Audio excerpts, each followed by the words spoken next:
স্বরাষ্ট্রমন্ত্রীর মুখ থেকে এই ধরনের বাণী শুনতে চাই যে আপনি ঠিক কতদিনের মধ্যে শহীদ ওসমান হাদি হত্যার বিচার করবেন।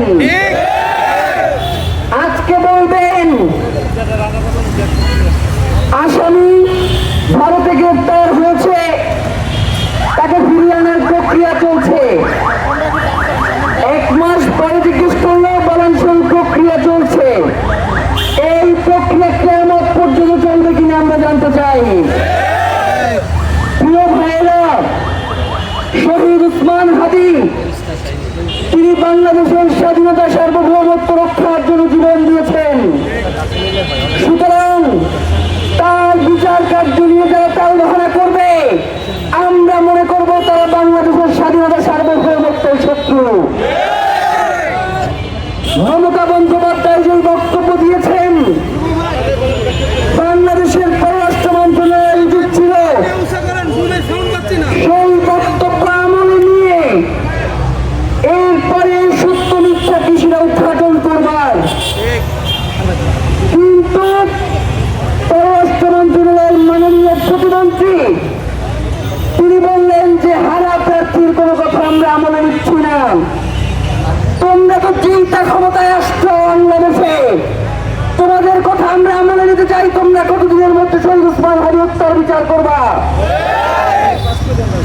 শহীদ ওসমান হাদি হত্যার বিচারের দাবিতে আমরা নিজেদের পক্ষ থেকে আর কোনো দফা দেব না। এখন আলটিমেটাম দিবে সরকার, এখন দফা দিবে সরকার। আমাদের দফা এবং আলটিমেটাম দেওয়া শেষ।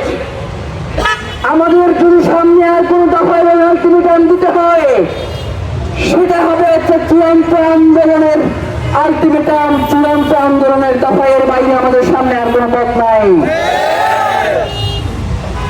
এখন পর্যন্ত এই আসামিকে, এই খুনিকে তারা জামিন করিয়েছে, কেন জামিন করিয়েছে সেই ব্যাপারে কোনো কথা আমরা শুনতে পারি না। এখন পর্যন্ত এই খুনের সাথে আর কারা কারা জড়িত রয়েছে সেই ব্যাপারে সরকারের পক্ষ থেকে কোনো আশ্বাসের বাণী আমরা শুনতে পাই না।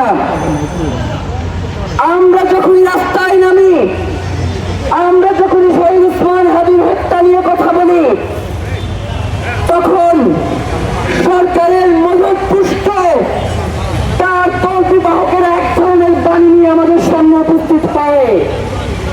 তারা বলে শহীদ ওসমান হাদির সাথে এই খুনিকে কে পরিচয় করিয়ে দিয়েছে। আমি তাদেরকে উদ্দেশ্য করে বলতে চাই, শহীদ ওসমান হাদি কোনো টেন্ডারবাজি করত, শহীদ ওসমান হাদি কোনো চাঁদাবাজি করত, শহীদ ওসমান হাদি কি চাঁদাবাজির জন্য মানুষ খুন করত? শহীদ ওসমান হাদিকে বাংলাদেশের মানুষের স্বাধীনতা সার্বভৌমত্বের জন্য লড়াই করত। সুতরাং শহীদ ওসমান হাদির সাথে পরিচয় হওয়ার জন্য কোনো লড়াই করা লাগে না। বিশ্ব সাহিত্য কেন্দ্রে যাইতে কারো অনুমতি লাগে, বেঙ্গল ফাউন্ডেশনে যাইতে কারো অনুমতি লাগে, পূর্ব পরিচিত হওয়া দরকার আছে।